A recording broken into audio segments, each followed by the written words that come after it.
तो मियोसिस को reductional division क्यों कहते हैं बच्चों? क्यों कहते हैं इसको रिडक्शनल डिवीजन? क्योंकि इससे बनने वाली सेल में क्रोमोसोम की संख्या घट चुकी होती है। और मियोसिस पूरे शरीर में हर जगह नहीं होता है। हम एनिमल्स है तो हमारी बॉडी में मियोसिस कहाँ होता है? गोनैड्स में। गोनैड्स वो ऑर्गन होते हैं जिसमें गैमीट बनते हैं, ठीक है। गोनैड्स मतलब सेक्स ऑर्गन, और सेक्स ऑर्गन भी कौन से वाले? Primary sex organ. तो एक मेल के लिए प्राइमरी सेक्स ऑर्गन क्या है? टेस्टिस। क्या होगा उसमें? उससे क्या बनेंगे? उसी तरह एक फीमेल के लिए प्राइमरी सेक्स ऑर्गन उसका गोनैड क्या है? ओवरी में होगा, से बनेगा एग, या फिर इसको ओवम भी बोल सकते हैं। तो ये जो स्पर्म और एग है ये क्या कहलाते हैं? ये कहलाते हैं बच्चों गैमीट्स।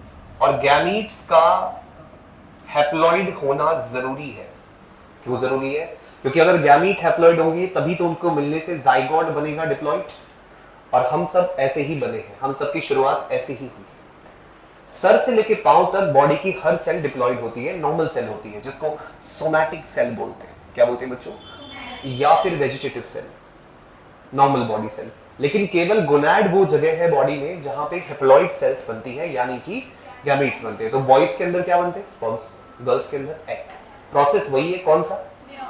इसे रिडक्शनल डिवीजन कहा गया है, क्योंकि जिस सेल में ये घटता है, होता है, वो सेल खुद डिप्लॉइड होती है। लेकिन बनने वाली सेल कैसी होती है? तो sperms are haploid, ovum is haploid. अच्छा, जो सेल करे मियोसिस, जो सेल करे मियोसिस, वो सेल कैसी होगी? वो सेल डिप्लॉइड होगी। क्या बोलेंगे उसको? उसको बोलेंगे meiocyte. Cells which undergo meiosis are called meiocyte. एक और नाम होता है क्या? और क्या बोलते हैं? सो गैमीट मदर सेल वो सेल है जो माँ है गैमीट की, माँ बच्चे पैदा करती है, तो ये गैमीट मदर सेल गैमीट पैदा करेगी। या फिर इसे मियोसाइट भी बोलते हैं। इसमें इतना सा ये जो मियो लिखा हुआ है इसका अर्थ होता है मियोसिस, और साइट का अर्थ होता है सेल। सेल जो करे मियोसिस, मियोसाइट। और बायोलॉजी में हम लोग जर्म का मतलब क्या सीखे थे? जर्म क्या होता है? जर्म का मतलब लाइफ होता है। तो वो सेल जो जीवन देने वाली है, लाइफ प्रोड्यूस करेंगी, उनको क्या बोलेंगे? क्या गैमीट जर्म सेल है? नहीं, गैमीट को बनाने वाली सेल जर्म सेल है, मतलब गैमीट की माँ। तो गैमीट की माँ को क्या बोलेंगे बेटा? Gamete mother cell. So gamete mother cell एक स्पेशलाइज्ड सेल होती है। स्पेशलाइज्ड क्यों बोला? क्योंकि पूरे शरीर में वही है जो करती है मियोसिस, बाकी कोई नहीं करता, केवल गैमीट मदर सेल करती है। और मियोसिस करके हैप्लॉइड सेल्स बनाती है। देखिए जरा, जो कोई नॉर्मल सेल की बात करता है, नॉर्मल सेल कैसी होती है? मैंने आपको बोला था, याद रखना है। नॉर्मल सेल होती है 2n2c। क्या होती है? इसमें n क्या है? Number of sets of chromosome, और c क्या है? Copy of DNA. c का मतलब है कॉपी ऑफ डीएनए। तो एक नॉर्मल सेल में डीएनए की कितनी कॉपी होती है? 2 कॉपी होती है। और ये नॉर्मल सेल अब रेडी हो रही है, तैयार हो रही है। तो रेडी होना कौन से फेज में होता है बेटा? Interphase. Interphase G1, S, G2, ये तीनों फेज हो जाने के बाद आप देखो ध्यान से, क्रोमोसोम में कुछ बदलाव दिखा आपको? सृष्टि, क्या बदलाव दिखा? करेक्ट, ये मोनाड से डायाड फॉर्म पे आ गया। कौन सी फॉर्म से? मोनाड से। अब क्रोमोसोम तो उतने ही है, नंबर नहीं बदला, शेप बदली है, बट अमाउंट ऑफ डीएनए दुगना हो गया। पहले अमाउंट ऑफ डीएनए कितना था? 2 कॉपी, अब कितना हो गया? और ये रेडी है डिवाइड करने के लिए। तो मियोसिस याद रखना हमेशा 2 स्टेप का होता है। कभी आप किसी को गलत बोलते हुए सुन लो कि भाई मियोसिस के 2 टाइप होते हैं, तो उसको करेक्ट मत करना, पता तुम्हारा टाइम वेस्ट हो रहा है इसमें, बस साइड हो जाना कि यार इसके तो हिला हुआ है दिमाग। आपको याद रखना है मियोसिस 2 टाइप का नहीं होता है, मियोसिस के 2 स्टेप होते हैं। टाइप्स और स्टेप में फर्क है, मैंने टाइप आपको बताए थे पिछली क्लास में। अगर जाइगोट में हो तो जाइगोटिक मियोसिस, स्पोर बने तो स्पोरोटिक मियोसिस, गैमीट बने तो गैमेटिक मियोसिस। लेकिन जो भी मियोसिस जिसमें भी जब भी होता है, कभी भी हो रहा हो, हमेशा 2 स्टेप का होगा। पहला स्टेप मियोसिस 1 और दूसरा स्टेप मियोसिस 1 से 2 हैप्लॉइड सेल बनेंगी, एक डिप्लॉइड से 2 हैप्लॉइड। 4 कॉपी डीएनए बन गया, 2 कॉपी डीएनए। 2 सेंट्रोसोम थे, एक सेंट्रोसोम आ गए। तो ये 2 हैप्लॉइड सेल्स को हम बोलते हैं dyad of cells. Dyad means 2।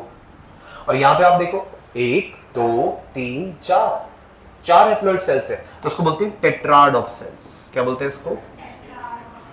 Tetrad of cells. और ये सेल एक परफेक्ट गैमीट है। परफेक्ट कैसे? परफेक्ट क्योंकि इस पे डीएनए की एक ही कॉपी है और क्रोमोसोम का एक ही सेट है। इसको बोलेंगे गैमीट। क्या बोलेंगे इसको? आ रहा है समझ में? अब गैमीट नॉर्मल होना बहुत जरूरी है। ये देखिए जरा, एक नॉर्मल स्पर्म, एक नॉर्मल एग, दोनों मिल रहे हैं, मिलने को फर्टिलाइजेशन बोलते हैं, या फिर क्या बोलते हैं? सिंगैमी। फर्टिलाइजेशन या फिर, अब फर्टिलाइजेशन होने के बाद आप देखो जाइगोट बन गया। ये जाइगोट 2n2c है, एकदम परफेक्ट, मतलब नॉर्मल सेल है। और हमारे जीवन की शुरुआत एक नॉर्मल सेल से ही तो हुई, तभी तो हम नॉर्मल है। तो एक नॉर्मल सेल बनाने के लिए, एक नॉर्मल जाइगोट बनाने के लिए गैमीट्स का नॉर्मल होना जरूरी है। एक भी क्रोमोसोम कम ज्यादा हो गया ना गैमीट में, बच्चे में डिफेक्ट आ जाता है। और आप जानते ही, जिनको हम किन्नर, ट्रांसजेंडर बोलते हैं, द थर्ड सेक्स, उनके पास एक क्रोमोसोम एक्स्ट्रा होता है। क्यों होता है? क्योंकि गैमीट्स के अंदर क्रोमोसोम में गड़बड़ी होती है, एक ज्यादा हो जाने से ऐसा होता है। तो गैमीट नॉर्मल बनेंगे कब? जब मियोसिस ठीक से होगा। मेन में, आदमी में मियोसिस होगा तो स्पर्म बनेगा, वुमेन में मियोसिस होगा तो एग बनेगा, और दोनों के मिलने से, फर्टिलाइजेशन से क्या बनेगा? जाइगोट। हम सबने अपने जीवन की शुरुआत इस एक सेल से की है, और आज हम इतने बड़े हो गए मल्टी सेलर। तो उस एक सेल से बार बार कौन सा सेल डिवीजन हुआ जिससे हम बने? माइटोसिस। क्या हुआ? हाँ, माइटोसिस होता है इक्वेशनल डिवीजन, जैसी मां वैसी बेटियां। लेकिन गैमीट बनाने के लिए कौन सा हुआ? मियोसिस। और गैमीट हमारे पेरेंट्स के अंदर हुआ।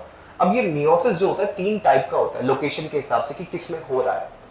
पहला है जाइगोटिक मियोसिस। जाइगोटिक मियोसिस उन ऑर्गेनिजम्स में होता है जिनकी जिंदगी पूरी हैप्लॉन्टिक होती है, पूरी जिंदगी बेचारे हैप्लॉइड ही जीते हैं, कुछ पल के लिए वो डिप्लॉइड बनते हैं, और वो होता है जाइगोट। लेकिन जाइगोट बनते ही तुरंत के तुरंत उसी वक्त वो फटाफट से कर लेते हैं मियोसिस, और फिर से हैप्लॉइड बन जाते हैं। तो ऐसी लाइफ साइकिल को बोलते हैं हैप्लॉन्टिक लाइफ साइकिल, और ज्यादातर एल्गी ऐसी होती है। और आपने नाम सुना होगा बीमारी का, मलेरिया। मलेरिया करने वाला पैरासाइट प्लाज्मोडियम, उसकी भी लाइफ साइकिल ऐसी है, हैप्लॉन्टिक। तो जिसकी हैप्लॉन्टिक लाइफ होती है उसका जाइगोट माइटोसिस नहीं करता, उसका जाइगोट ये नहीं कहता कि मैं डिवाइड करके एम्ब्रियो बनूंगा, वो तुरंत मियोसिस कर लेता है, और तुरंत मियोसिस करने को बोलते हैं जाइगोटिक मियोसिस। लेकिन जितने भी प्लांट्स हमने पढ़े प्लांट किंगडम में, ब्रायोफाइट, टेरिडोफाइट, स्पॉन्जेस नहीं, मॉसेस, लिवरवर्ट्स, टेरिडोफाइट्स, यहां तक कि जिम्नो और एंजियोस्पर्म, सब में हमने एक चीज नोटिस करी कि एक स्पोरोजिनस टिश्यू होता है जिसमें मियोसिस होता है, जिससे स्पोर बनते हैं। तो प्लांट कभी भी, ध्यान रखना, प्लांट कभी भी मियोसिस करके हमारी तरह गैमीट नहीं बनाते। प्लांट मियोसिस करके स्पोर बनाते हैं। क्या बनाते हैं? हाँ, और हो सकता है वो सारे एक जैसे हो, होमोस्पोर्स, और हो सकता है वो अलग अलग हो, हेटेरोस्पोर्स, लेकिन बनाएंगे क्या? स्पोर्स। तो प्लांट करते हैं कौन सा meiosis? Sporic meiosis, because plant produces spores after meiosis, जैसे कि ब्रायोफाइट, टेरिडोफाइट, जिम्नोस्पर्म और एंजियोस्पर्म। अब बारी हमारी एनिमल्स की। एनिमल्स के अंदर गैमीट बनता है मियोसिस से। अभी आपने देखा था ना पीछे टेस्टिस ओवरी में, तो हमारे अंदर कौन सा मियोसिस हो रहा है? Gametic meiosis. मियोसिस से बनते हैं गैमीट्स। तो मियोसिस कितने टाइप का हुआ? 3 टाइप का। अब बारी आती है मियोसिस यानी रिडक्शनल डिवीजन, जिसे हम लोग और क्या बोलते हैं? होता कितने स्टेप का है? 2 स्टेप। पहला स्टेप, दूसरा स्टेप। अब मियोसिस 1 में भी 4 स्टेप होते हैं, बिल्कुल माइटोसिस की तरह। नाम माइटोसिस की तरह, काम नहीं, सिर्फ नाम। और नाम के आगे लगेगा 1, क्योंकि सारे स्टेप किसके? Meiosis 1। Like prophase 1, metaphase 1, anaphase 1, telophase 1, सबके नाम के आगे लग रहा है 1। और इन सब में, इन चारों फेज में सबसे ज्यादा समय लेने वाला और सबसे ज्यादा कॉम्प्लिकेटेड प्रोफेज 1 है। ये समझ लिया तो समझो चैप्टर खत्म हो गया, क्योंकि यही सबसे टफ पार्ट है। टफ तो नहीं कहेंगे, थोड़ा लेंथी पार्ट है। इसके होने के बाद फिर कुछ बचता ही नहीं है डिस्कस करने लायक। फटाफट फटाफट सारे स्टेप्स, खुद एनसीईआरटी ने भी एक एक लाइन लिखी है बाकी सारे स्टेप्स के लिए। तो यही है जिसको बहुत ज्यादा डिस्क्राइब कर रखा है। प्रोफेज 1। अब जैसे ये मियोसिस 2 पे आएंगे हम, तो मियोसिस 2 के भी 4 फेज होंगे। प्रोफेज 2, मेटाफेज 2, एनाफेज 2, टेलोफेज 2, सबके नाम के आगे 2 लगेगा, क्योंकि वो किसके होंगे?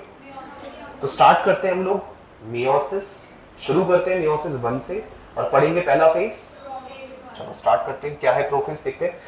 प्रोफेज का पहला फेज, प्रोफेज 1 का पहला फेज, लैक्टोटीन। ध्यान से देखो, इस लैक्टोटीन फेज में सेंट्रोसोम में से स्पिंडल फाइबर निकलने शुरू हो गए, न्यूक्लियर मेम्ब्रेन डिसइंटीग्रेट होने लग गई, टूटने लग गई, और क्रोमैटिन कंडेंस होकर क्या बनने लग गया, यानी क्रोमोसोम विजुअलाइज होने लगे, नजर आने लग गए। पहले नहीं आ रहे थे, पहले तो उलझा हुआ धागा था चाउमीन जैसा, क्रोमैटिन बोलते हैं जिसको। अब नजर आ रहे हैं क्योंकि क्रोमैटिन कंडेंस होकर क्या बन रहा है, हाँ, तो न्यूक्लियर मेम्ब्रेन क्या हुई, डिसइंटीग्रेट, क्रोमैटिन कंडेंस हुआ, क्या बना, क्रोमोसोम, और सेंट्रोसोम स्टार्ट हो गए, मूव करना शुरू कर गए, किधर की तरफ। अच्छा, जब सेंट्रोसोम में से निकलते हैं स्पिंडल फाइबर तो हम उसे क्या बोलते हैं, एस्टर बोलते हैं। तो एक रुकेगा यहाँ पे, एक जाएगा सामने वाले पोल पे, कौन से फेज में, लैक्टोटीन के बाद आता है जाइगोटीन। जाइगोटीन में पेयरिंग होती है, जोड़ियां बनती है होमोलोगस क्रोमोसोम्स की। बताया था मैंने होमोलोगस क्या होते हैं, होमोलोगस वो क्रोमोसोम होते हैं जिन पे जेनेटिक इंफॉर्मेशन सिमिलर होती है, सेम नहीं, सिमिलर। क्या फर्क होता है, देखो, जैसे मान लो यहाँ पे हाइट का जीन है तो यहाँ पे भी हाइट का जीन होगा, यहाँ पे स्किन कलर का जीन है तो यहाँ पे भी स्किन कलर का जीन होगा। जिस तरह की इंफॉर्मेशन इधर होगी उस तरह की होगी, एग्जैक्टली वो नहीं होगी। एग्जैक्टली क्यों नहीं होगी, क्योंकि ये तुम्हें मम्मी से मिला है, ये वाला क्रोमोसोम मैटरनल है, और ये तुम्हें पापा से मिला है, ये वाला। तो पापा जो है एक अलग फैमिली से थे, मम्मी अलग खानदान से है, तो दो डिफरेंट जगह के लोग हैं, दो डिफरेंट सोर्स के ऑर्गेनिज्म है, तो उनके डीएनए कहाँ सेम हो सकते, नहीं हो सकते ना। सिमिलर कहाँ हो सकते, जहाँ भाई बहन हो, आई बात समझ में। तो यहाँ पर पैटर्नल क्रोमोसोम और मैटरनल क्रोमोसोम पे जानकारी एक जैसी है, एग्जैक्टली सेम नहीं है। देखो दो शब्द में बहुत फर्क होता है इनमें, सेम और सिमिलर। सेम का मतलब होता है कि जो इस पे वो इस पे, आइडेंटिकल, ऐसा नहीं होता।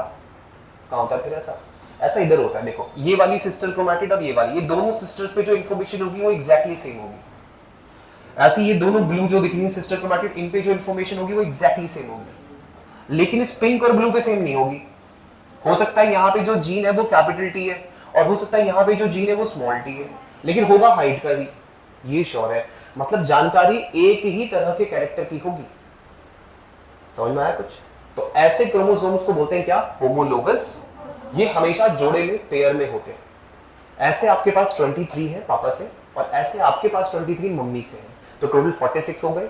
इसका मतलब आपके पास है 23 होमोलोगस पेयर्स। कितने होमोलोगस पेयर्स हैं, तो अब आपके सेल्स के अंदर जब मियोसिस हो रहा होगा, और जिस उम्र में आप होता है आपके अंदर मियोसिस, तो आपके अंदर जब मियोसिस हो रहा है तो आपके क्रोमोसोम एक दूसरे के नजदीक आ रहे हैं, जोड़ियां बन रही है, पेयरिंग हो रही है।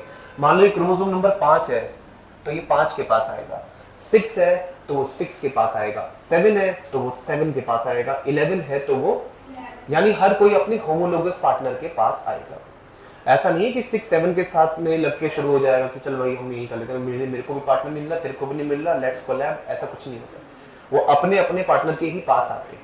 यानी हमेशा कौन से क्रोमोसोम जुड़ते हैं, और उनके जुड़ने से, उनके एक दूसरे के ऊपर ओवरलैप होने से, एक दूसरे के सामने आने से, जैसे मान लो ये वाला पैटर्नल है, ये वाला मैटरनल है, दोनों एक दूसरे से जब मिलेंगे इस तरीके से तो एक कॉम्प्लेक्स बनेगा।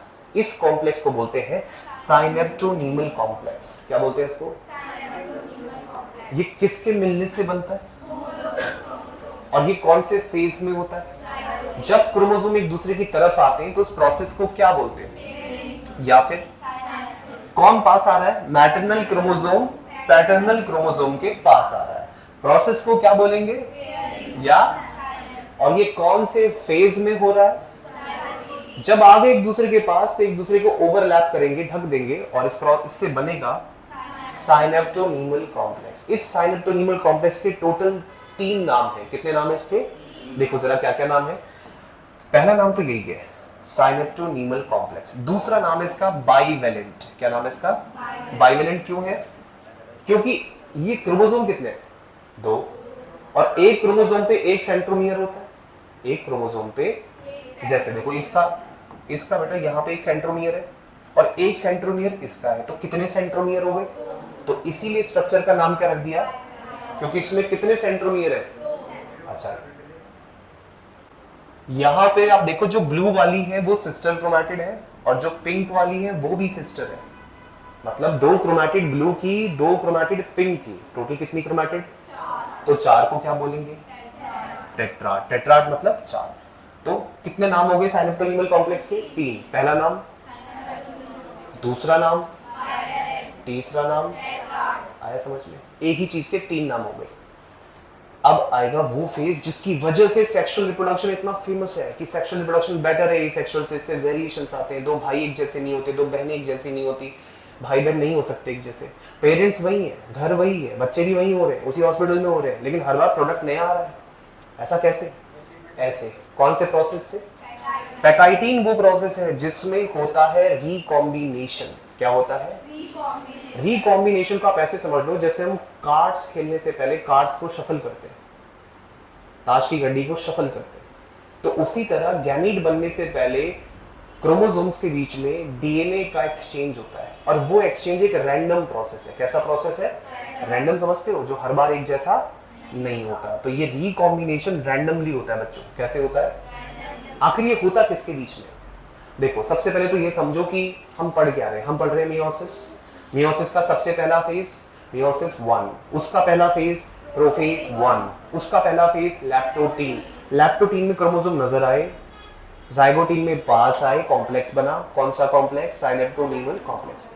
अब जो फेज हम पढ़ रहे हैं पैकाइटिन, उसमें ना गांठें बन जाती हैं यहाँ पे ऐसे। इन गांठों को बोलते हैं बच्चों रिकॉम्बिनेशन नोड्यूल। क्या बोलते हैं इन गांठों को? हाँ, ऐसी गांठें बन जाती है, और इन गांठों में मिक्सिंग होती है। कौन करती है? एंजाइम। एंजाइम का नाम है रिकॉम्बिनेज एंजाइम। कौन सी एंजाइम है? ये एंजाइम करती क्या है? ब्लू वाले का डीएनए पिंक में डालेगी, पिंक वाले का डीएनए ब्लू में डालेगी। ये पिंक ब्लू एग्जाम में नहीं लिखना है। पिंक का मतलब है मैटरनल क्रोमोसोम, ब्लू का मतलब है पैटर्नल। तो पैटर्नल क्रोमोसोम के जीन्स मैटरनल क्रोमोसोम पर डालेगी, मैटरनल क्रोमोसोम के जीन और रैंडमली डालेगी। फिक्स नहीं होगा कि यही जीन डालना, कुछ भी डाल सकती है। जैसे आपकी मम्मी आपके लिए कुछ टेस्टी खाना बनाती है, पसंदीदा आपका, लेकिन वो पसंदीदा चीज भी मम्मी हर बार सेम नहीं बनाती है। कभी बहुत बेटर हो जाता है, कभी वर्स्ट भी हो जाता है, क्योंकि मम्मी जब किचन में बना रही है तो अंदाजे से मसाले डलते हैं, अंदाजे से सब कुछ होता है। तो कभी कभार ऐसा हो सकता है कि ओवर कुकिंग की वजह से या नमक ज्यादा पड़ने की वजह से टेस्ट चेंज हो जाए, क्योंकि मसाले डालना ये भी रैंडम प्रोसेस है, नाप तोल के तो नहीं डाल रहे। उसी तरह जीन्स का मिक्सिंग होना रैंडम प्रोसेस है। जैसे कई बार होता है ना कि बड़ी सिस्टर आपकी, उसका फेस बिल्कुल पापा पे गया है, छोटी सिस्टर है उसकी बिल्कुल मम्मी की फोटोकॉपी है। अब बच्चे में कौन सा जीन कौन से माँ बाप पे आएगा, ये डिसाइड यही एंजाइम करती है। कौन सी एंजाइम? रिकॉम्बिनेज। इसका प्रोफेशन है, इसका काम है। क्या काम है इसका? रिकॉम्बिनेशन करना। क्या करना? कहाँ करती है? गांठों में करती है। गांठों का नाम रिकॉम्बिनेशन।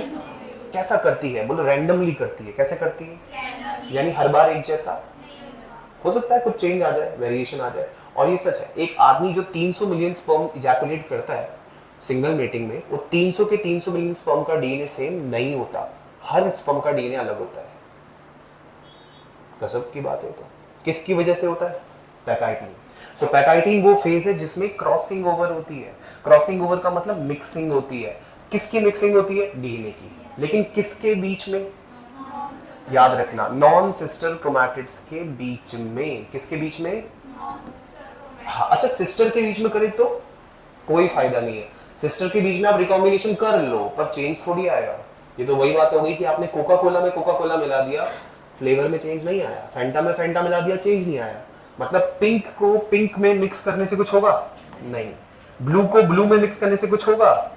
लेकिन जब आप पिंक को ब्लू में मिक्स करोगे, यानी ऐसे, तो वेरिएशन आएगा। तो वेरिएशन कब आएगा? जब आप दो डिफरेंट चीजों को मिलाओगे, और आपको नहीं मिलाना है।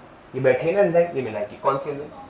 प्रोसेस का नाम क्या? मिक्स करेगी किसके साथ? नॉन सिस्टर का मतलब ये नहीं किसी की भी सिस्टर पकड़ ली, नहीं। नॉन सिस्टर का मतलब है होमोलोगस क्रोमोसोम की सिस्टर। किसकी सिस्टर? हाँ, मतलब 7 का 7 के साथ, क्रोमोसोम 5 का 5 के साथ, 4 का 4 के साथ, 3 का 3 के साथ, 2 का और 1 का। मतलब अगर ये पिंक वाला क्रोमोसोम नंबर 9 है, तो ब्लू वाला भी क्रोमोसोम नंबर 9 होगा। यानी ये दोनों एक दूसरे के क्या है? होमोलोगस। अब ये पिंक और ब्लू आपस में क्या है? Non sister chromatid. क्या है आपस में? और इनमें जो गांठ बनी है, गांठ क्या है? इसके अंदर कोई बैठा है क्या? हाँ, एंजाइम बैठी है। क्या नाम है उसका? क्या करेगी वो? क्या मिक्स करेगी? किसके बीच में? अच्छा, हर बार एक जैसी मिक्सिंग करती है क्या? नहीं। कैसे काम करती है? और इससे क्रिएट होते हैं किसमें? इसका मतलब पेरेंट्स के शरीर में बनने वाले गैमीट्स हर बार डिफरेंट होते हैं, हर बार डिफरेंट होते हैं, क्योंकि हर बार क्या होता है? तो मेरे साथ बोलिए, pachytene is the phase of crossing over का दूसरा नाम किसके बीच में? Of homologous. इसमें रिकॉम्बिनेशन होता है किसका? इज परफॉर्म बाय कैसे? दिस क्रिएट्स इन।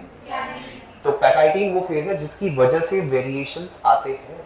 आप यूनिक हो, आप खास हो, आपके जैसा कोई दूसरा नहीं है। क्यों? Because of pachytene. अब जैसे सिद्धू मूसेवाला के पेरेंट्स ने उसके छोटे भाई को, है ना, जन्म दिया, और सही भी किया उसके पेरेंट्स ने, क्योंकि उनका कोई आगे वंशज तो था नहीं, और उनका बच्चा, यंग बच्चा, उसका मर्डर कर दिया था। तो अब वो जो छोटा बेबी, उसे सब लोग एक्सपेक्ट कर रहे हैं कि वो बिल्कुल सिद्धू मूसेवाला जैसा दिखे, सब कुछ वैसा ही हो। हाँ, सिमिलर हो सकता है, बट क्या एग्जैक्टली सेम हो सकता है? नहीं हो सकता। एग्जैक्टली सेम इसलिए नहीं हो सकता क्योंकि गैमीट हर बार डिफरेंट बनते हैं, उसमें वेरिएशंस होंगे। हाँ, वो बिल्कुल दिखेगा उसके जैसा, सिद्धू मूसेवाला जैसा दिखेगा जरूर वो, लेकिन एकदम क्लोन नहीं होगा उसका, हूबहू सेम नहीं होगा। और हो सकता है कि उसका सिंगिंग में इंटरेस्ट भी ना हो। वेरिएशंस तो होंगे ना। आप देखते हो ना अपने भाई बहनों में, आपके बड़े भाई को स्केचिंग में बड़ा इंटरेस्ट है, आपको म्यूजिक में मजा आता है। आप फॉर एग्जांपल, आपको कोई चीज पसंद है, स्पोर्ट पसंद है, खेलने में मजा आता है, आपके बाकी भाई बहन आलसी है, सोने में मजा आता है। वेरिएशंस सब एक जैसे नहीं होते, और वेरिएशंस का कारण कौन है? पैकाइटिन। तो पैकाइटिन वो फेज है जिसमें मिक्सिंग होती है। आपने ये शब्द पहले कभी सुना है, क्रॉसिंग? क्रॉसिंग हम लोग ना जानवरों के लिए यूज करते हैं, या फिर आपने पेड़ पौधों के लिए भी सुना होगा, क्रॉस पॉलिनेशन। या फिर आपने सुना है किसी को ऐसे कहते थे कि जर्मन शेफर्ड को लेबरा के साथ क्रॉस करा दो, एक ब्रीड आ जाती है। तो क्रॉस कराने का मतलब होता है मिक्स कराना। तो जब हम एक मेल एनिमल की पर्टिकुलर ब्रीड का उसको दूसरी फीमेल के साथ क्रॉस, मतलब मीटिंग करवा रहे हैं, तो उसे क्रॉसिंग कराना ही कहते हैं। तो यहाँ भी कुछ वैसा ही हो रहा है, मिक्सिंग हो रही है। यहाँ पे मिक्सिंग उनके बीच में हो रही है जो डिफरेंट है। और डिफरेंट कौन होते हैं बेटा? Non sister chromatids. वो भी कौन से क्रोमोसोम के, कौन से फेज में होगा? अब जब क्रॉसिंग ओवर होगी तो अलग होंगे ना एक दूसरे से। लो जी, अलग हो गए। अलग हो गए कौन से फेज में? जब ये क्रोमोसोम एक दूसरे से अलग होते हैं तो इनका कुछ हिस्सा आपस में अटका रह जाता है। ऐसे अलग हुए एक दूसरे से, लेकिन कुछ हिस्सा आपस में फंस गया, अटक गया। इस अटके हुए, फंसे हुए हिस्से को ध्यान से देखोगे ना, ये एक्स शेप दिखेगा। कैसा शेप? इसको कायज़माटा बोलते हैं। क्या बोलते हैं इसको? आप इसको चायज़माटा भी बोल सकते हो। आपका जो मन करे वो बोलो। हाँ बिल्कुल, जो मन करे वो बोलो। दुनिया की सबसे बड़ी आबादी है हम जो बोलेंगे दुनिया को वही मानना पड़ेगा। क्योंकि एक्सेंट का मतलब क्या होता है? ज्यादातर लोगों के द्वारा शब्द को कैसे बोला जाता है उसे एक्सेंट कहते हैं। अब इस दुनिया में सबसे ज्यादा लोग कौन है? इंडियन। हमारा मन इसको चायज़माटा बोलने पर तो हम बोलेंगे। फिर अमेरिका में बैठे अंग्रेज भी एक दूसरे को समझा रहे होंगे, it's not chiasmata, it's chiasmata. I have listened to Indians, they are pronouncing correct, even they are not correct. तो भाई हमारी आबादी ज्यादा है, हम जो बोलेंगे world will follow that, because world की लार्जेस्ट पॉपुलेशन है हम। समझ आ रही बात? अगर हमने फोटोग्राफर को फोटोग्राफर बोलना शुरू कर दिया तो वो वर्ड ही चेंज हो जाएगा, इट्स फोटोग्राफर। पोटैटो को पोटैटो बोलो, कोई आपको टोकने वाला नहीं है, कोई मजाक नहीं उड़ाएगा आपका। ठीक है, जो मर्जी करो। अब ये क्रोमोसोम एक दूसरे से अलग हो रहे थे, लेकिन ढंग से अलग नहीं हो पाए, कुछ हिस्सा अटका रह गया आपस में। इस अटके हुए एक्स शेप स्ट्रक्चर को क्या बोलते हैं? कायज़माटा। और ये दिखने में कैसा होता है? ये पहचान है, ये नजारा पहचान है। कौन से फेस का? डिप्लोटीन की पहचान है। और डिप्लोटीन के बारे में हमारी एनसीईआरटी कहती है कि ये फेस फीमेल की ऊ साइट, भाई जैसे मेल के अंदर स्पर्म बनता है तो उसे स्पर्मेटोसाइट बोलते हैं, फीमेल में एग बनता है तो उसकी मां को ऊ साइट बोलते हैं। ओवम बनने के प्रोसेस में जो सेल होती है उसे ऊ साइट बोलते हैं।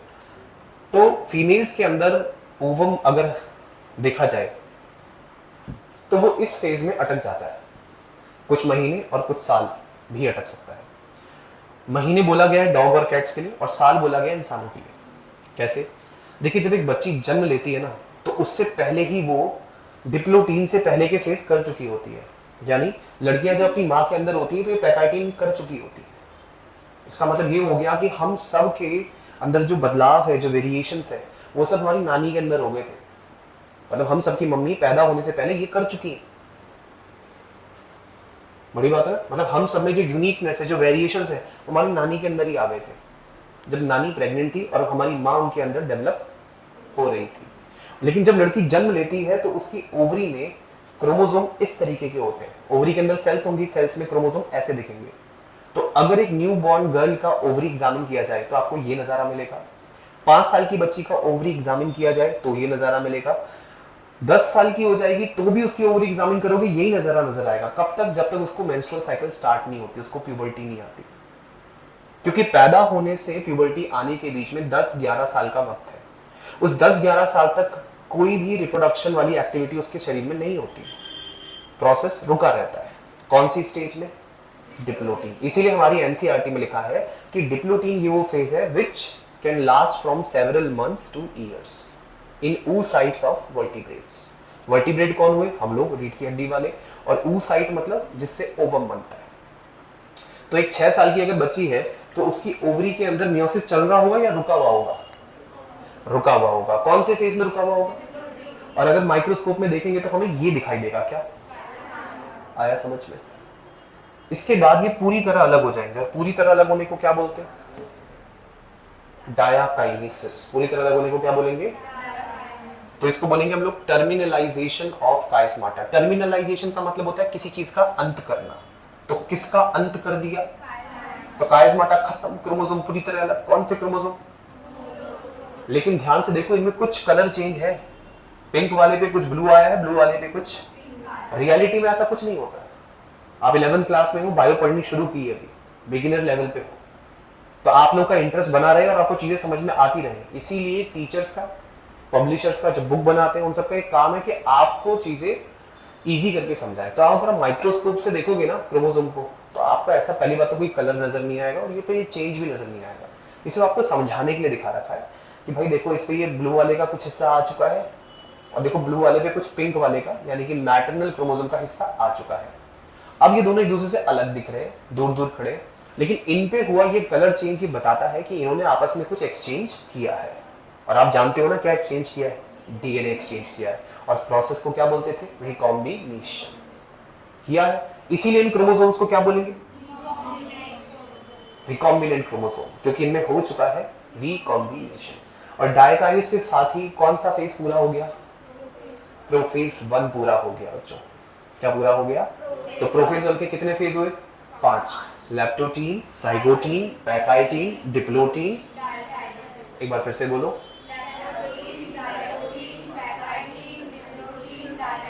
कुछ बच्चों ने गलत भी बोला शायद, बुरा, मेरे साथ साथ रिपीट करना। लैप्टोटीन, जाइगोटीन, पैकाइटीन, डिप्लोटीन, डायकाइनेसिस। मैं फीचर बताऊंगा, आप फेज बताना, ठीक है? क्रोमोसोम स्टार्ट्स अपीयरिंग लैप्टोटीन, क्योंकि क्रोमैटिन कंडेंस होता है। Centrosome starts moving toward opposite pole, leptotene. Homologous chromosome starts pairing, zygotene. Silent to nemal complex is formed, zygote. Crossing over between non-sister chromatids of homologous chromosome occurs, pachytene. Homologous chromosome starts separating but chiasmata remains. हम ये भी तो कह सकते हैं कि silent to nemal complex dissolves but chiasmata remains. कौन सा फेज? Diplotene. Terminalisation of chiasmata, diakinesis. और पूरी तरह अलग होकर क्या दिखेगी हमें? तो यानी कि प्रोफेज 1 पूरा हो गया बच्चों। जब प्रोफेज 1 पूरा हो गया तब नंबर किसका आएगा?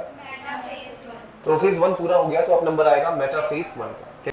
प्रोफेज 1 पूरा हो गया, अब मेटाफेज 1। ध्यान से देखो, मेटाफेज 1 में सारे के सारे क्रोमोसोम इक्वेटर पे आ गए। बट कुछ अजीब नहीं लग रहा तुमको? अजीब बात यह है कि यहाँ सब पेयर में है, जोड़े में। इधर सब जोड़े में खड़े हैं। ये तो वही बात होगी ना, स्कूल की मॉर्निंग असेंबली है, टीचर ने बोला सारे बच्चे लाइन में खड़े हो जाओ। आई बात समझ? सारे बच्चे लाइन में खड़े हो जाओ, लेकिन सब पेयर में खड़े हो गए अपने अपने दोस्तों के साथ, मैं इसके साथ हूँ, मैं इसके साथ हूँ, सब लाइन से लग गए। अजीब है, क्योंकि इससे पहले जो मेटाफेज देखा था उसमें एक रो लगती थी, जस्ट सिंगल रो। अभी यहाँ पे दो दो कतारें लगी है। तो ये इनसे पूछा हमने, क्यों तुम साथ में, क्या लगते हो एक दूसरे के? तो होमोलोगस क्रोमोसोम है। क्या है एक दूसरे के? अब जब ये दोनों होमोलोगस है एक दूसरे के साथ साथ, ये एक दूसरे के साथ साथ है,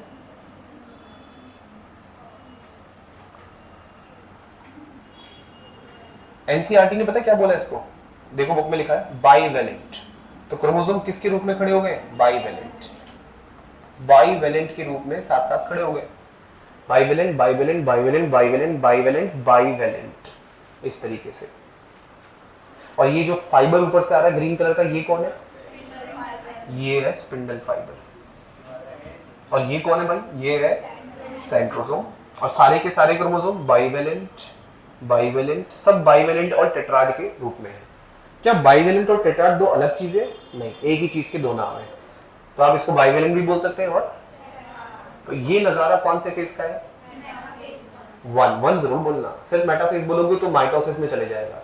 तो मेटाफेज 1 में सारे chromosome bivalent bivalent bivalent bivalent में लगते हैं और एक प्लेट बनती है, कौन सी प्लेट, इक्वेटोरियल प्लेट। इसको और क्या बोलते हैं, ये कोई सचमुच की प्लेट नहीं है, उस क्रोमोसोम लाइन से लगे हैं तो हमें लग रहा है कि इक्वेटर पे है, इसीलिए बोला इक्वेटोरियल प्लेट। या अब क्या होगा, अब स्पिंडल फाइबर छोटा होगा, और स्पिंडल फाइबर छोटा होने से क्रोमोसोम खींचे जाएंगे अपोजिट पोल की तरफ। लेकिन जो अब तक होता था वो नहीं होगा। अब तक क्या होता था, सिस्टर सेपरेट होती थी, बहनों की जुदाई होती थी, बहनें सेपरेट होती थी। अब सिस्टर सेपरेट नहीं होंगी। कौन सेपरेट होंगे फिर, होमोलोगस। पैटर्नल वाला अलग हो जाएगा मैटरनल से, लेकिन सिस्टर तब भी रहेंगी साथ, वो नहीं होंगी अलग। देखो जरा ध्यान से, कौन सा फेस, हाँ वन जरूर बोलो, एनाफेज 1 छोटा हो रहा है, स्पिंडल फाइबर खींचे जा रहे हैं, कौन, क्रोमोसोम्स। अब ये पूरा क्रोमोसोम गया तो देखो सिस्टर साथ में, ये दोनों ऐसे, इधर देखो ये दोनों सिस्टर साथ में। तो क्रोमोसोम जब एक दूसरे से अलग हो गए तो भाई मान लो कि बीच में 46 थे, बीच में कितने थे, 46 थे, तो कितने जाएंगे ऊपर, हाँ यही तो फर्क है। माइटोसिस में क्या होता था, 46 लगे थे बीच में तो 46 जाते थे ऊपर, 46 आते थे नीचे। यहां देखो फर्क है, यहां अगर बीच में कितने थे 46 तो ऊपर जाएंगे 23, नीचे जाएंगे तो हो गया ना रिड्यूस क्रोमोसोम का काउंट। इसीलिए इस डिवीजन को बोलते हैं रिडक्शनल डिवीजन। क्या बोलते हैं इसको, क्योंकि इसमें क्रोमोसोम का काउंट हो जाता है रिड्यूस। क्या रिड्यूस हो जाता है, क्रोमोसोम का काउंट। तो ये दो सिस्टर एक साथ है, सिस्टर क्रोमैटिड, ये दो सिस्टर एक साथ है, सिस्टर क्रोमैटिड्स। सिस्टर अभी भी साथ साथ हैं, अलग हुए हैं कौन, होमोलोगस। और अलग होने के बाद क्या बोलते हैं उनको, और ये अलग हुए किसके, शॉर्ट होने से। अब जा रहे हैं अपोजिट पोल की तरफ। अब कौन सा फेस आएगा, अब आएगा टीलोफेज। टीलोफेज बिल्कुल विपरीत उल्टा है किसका, प्रोफेज। प्रोफेज में न्यूक्लियर मेम्ब्रेन डिसइंटीग्रेट हुई थी, यहां देखो फिर से आ गई, फिर से आ गई, कौन सी मेम्ब्रेन, न्यूक्लियर मेम्ब्रेन। और एक ही सेल में दो दो न्यूक्लियस, क्या बोलेंगे, और अपोजिट पोल पे ये कौन बैठा है। लेकिन ध्यान रहे यहां पर क्रोमोसोम पूरी तरह से डीकंडेंस नहीं होंगे जैसे होते थे ना। माइटोसिस में क्या होता था, माइटोसिस में टीलोफेज में आकर क्रोमोसोम इतने रिलैक्स हो जाते थे, फिर से चौमिन बन जाते थे कि अब जरूरत क्या है, अब पहले से पहले क्रोमैटिन की तरह बन जाओ, कोई दिक्कत नहीं है। लेकिन यहाँ पे ऐसा नहीं होगा, यहाँ पे क्रोमोसोम रिमेन इंटैक्ट, जैसे थे वैसे ही है, घुले मिले नहीं है ज्यादा, क्योंकि इनको भी पता है कि आगे फिर दौड़ना है।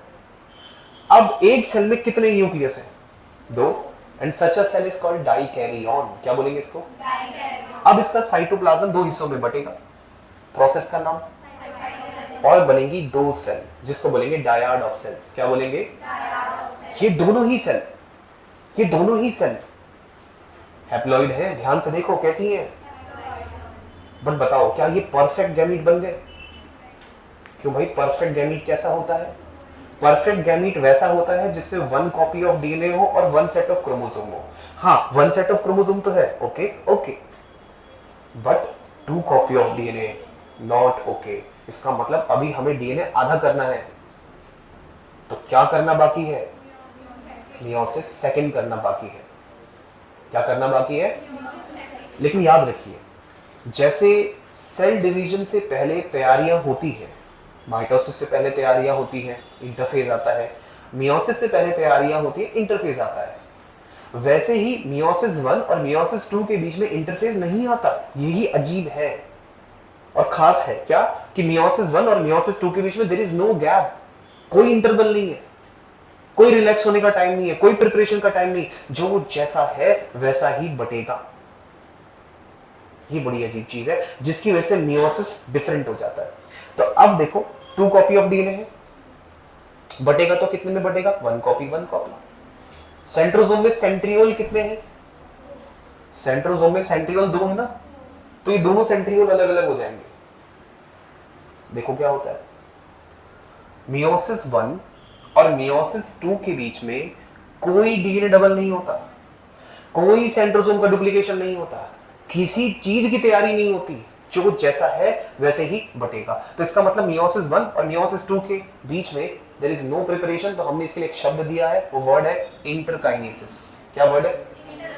तो interkinesis is the time interval between meiosis 1 and meiosis 2। दोनों के बीच में जो टाइम इंटरवल है उसे क्या बोलते हैं? इंटरकाइनेसिस। क्या इसमें कोई प्रिपरेशन होती है? कुछ रेडी होता है इसमें? कुछ भी नहीं होता। अब आएगा मियोसिस 2। तो मियोसिस 2 में सबके नाम के आगे 2, प्रोफेज 2, मेटाफेज 2, एनाफेज 2, टेलोफेज 2। और इसको देखो ध्यान से जरा, कौन है ये? कितनी सेंट्रियोल है इसमें? 2। जो आज तक नहीं हुआ वो होगा। आज ये दोनों सेंट्रियोल एक दूसरे से दूर हो जाएंगे, जिम्मेदारी निभानी है, ये दोनों एक दूसरे से अलग हो जाएंगे। देखिए जरा ध्यान से, एक सेंट्रियोल रुका यहां, दूसरा गया सामने, और ये बहुत बारीक सा फर्क है। आप एनसीईआरटी देखोगे तो दिख जाएगा, एनसीईआरटी में बहुत बारीक सा फर्क आपको दिख जाएगा, एनसीईआरटी में फिगर जो बना हुआ है, पर ध्यान से देखने पे बने पता लगेगा क्योंकि बहुत बारीक है सेंट्रियोल, बहुत बारीक। तो ये हम पढ़ रहे हैं कौन सा फेज?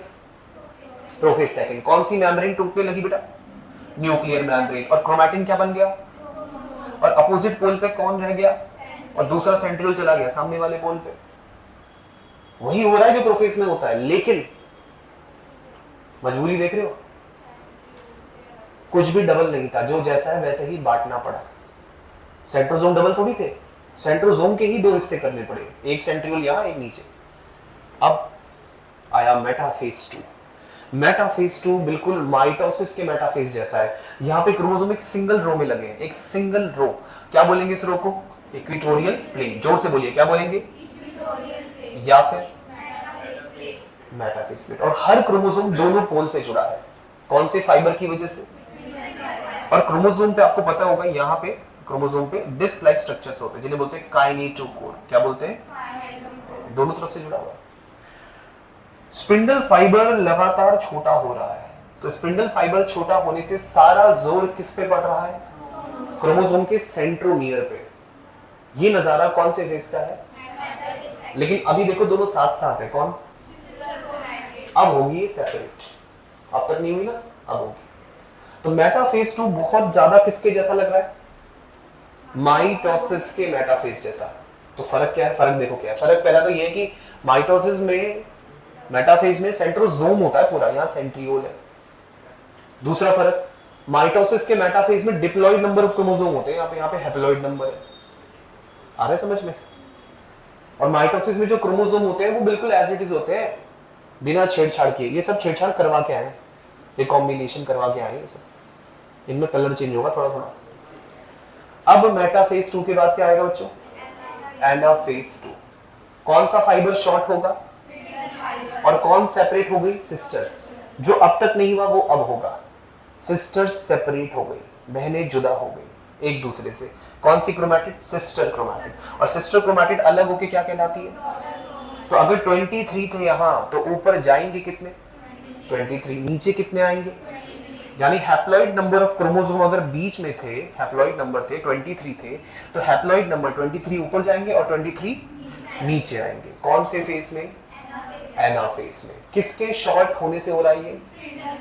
और खींच कौन रहा है? एनाफेज में हो गया। वही centromere at the leading edge and arms trailing behind, पढ़ा था ना आपने। फिर आएगा टीलोफेज। टीलोफेज में क्या होगा? टीलोफेज में वापस आ गई कौन सी मेम्ब्रेन? और एक ही सेल में कितने न्यूक्लियस? क्या बोलेंगे इनको? Daughter nuclear. अब साइटोप्लाज्म बटेगा, क्या बोलेंगे? अब ये जो सेल बनी है ये एक परफेक्ट गैमीट है, क्योंकि ये सेल कैसी है? हैप्लॉइड। परफेक्ट इसलिए बोल रहा हूं क्योंकि अब इसमें अमाउंट ऑफ डीएनए कितना है? 1 कॉपी और 1 कॉपी।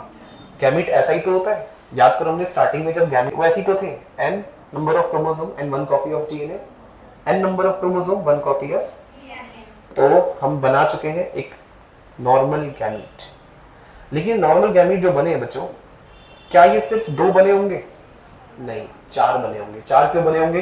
क्योंकि जैसा एक सेल के साथ हुआ है वैसे दूसरी के साथ भी तो हुआ होगा। तो टोटल कितनी सेल बनी? और 4 हैप्लॉइड सेल्स को एक साथ बोलते हैं, क्या बोलते हैं? इसीलिए हम लोग बोलते हैं कि meiosis give rise to 4 haploid cells. कितनी हैप्लॉइड सेल्स? तो जैसे माइटोसिस में क्या होता है, 2 डॉटर सेल बनती है, मियोसिस में 4 डॉटर सेल बनती है और वो चारों हैप्लॉइड होती है। तो टीलोफेज में ये हो गया। टीलोफेज के बाद क्या हुआ? साइटोकाइनेसिस हुआ। और साइटोकाइनेसिस होने के बाद 1 2 3 4 haploid cell with 1 copy 1 copy 1 copy of DNA. ये चारों के चारों हम क्या बोल सकते हैं इनको एक साथ? अगर ये हम इंसानों के अंदर बन रहे हैं तो गैमीट्स बोल सकते हैं। और गैमीट्स का ही एक और नाम होता है क्या? Sex cell. तो गैमीट को हम लोग सेक्स सेल भी बोलते हैं। आया समझ में इतना? कोई डाउट इसमें? तो मियोसिस वाला टॉपिक हमारा पूरा हो गया। अब देखो गैमीट्स बन रहे हैं नॉर्मल, सिंगैमी होगा, फर्टिलाइजेशन होगा, जायगोट बनेगा। क्यों बना रहे थे हमको ऐसे गैमीट? क्योंकि हमें नॉर्मल जायगोट बनाना था। नॉर्मल जायगोट कैसा होता है? 2n 2c। और 2n 2c बनाने के लिए गैमीट कैसा होना चाहिए? nc। nc तो अभी तो 2n होगा जुड़ के और 1c जुड़ के c। समझ में आ रहा है क्या? Copy of. तो मियोसिस टॉपिक पूरा हो गया। इसका सिग्निफिकेंस नेक्स्ट क्लास में पढ़ेंगे। चैप्टर लगभग सारा हो ही गया है ऑलमोस्ट। आज के लिए इतना है, बाकी का नेक्स्ट क्लास में। Thank you very much.